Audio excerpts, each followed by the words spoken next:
Écologie à présent, l'hydrogène fera-t-il baisser les émissions de gaz à effet de serre dans les transports? C'est tout l'enjeu de ces prochaines années.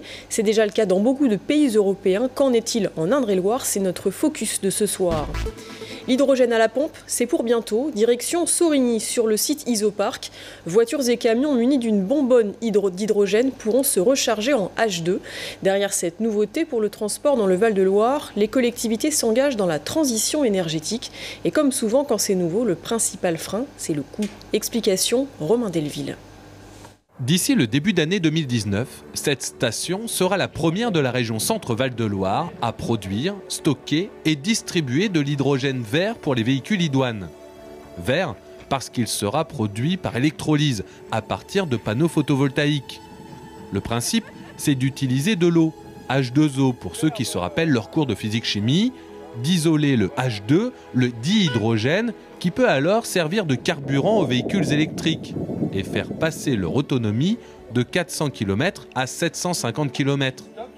Pour lutter contre les émissions de gaz à effet de serre, Philippe Chalumeau croit dur comme fer aux propriétés de l'hydrogène.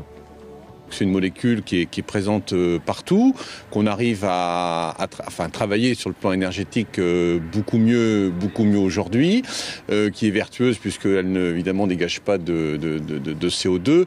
Donc c'est une molécule idéale pour accompagner la transition écologique dont on a besoin. Des autos, des vélos, des chariots élévateurs, des utilitaires et pourquoi pas des bennes à ordures.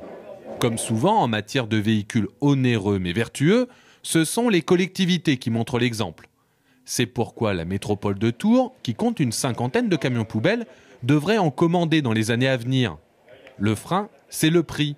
700 000 € la benne à hydrogène, 3 fois moins pour une diesel. On va s'inscrire dans une démarche expérimentale, au moins sur 2 bennes à déchets dans un premier temps.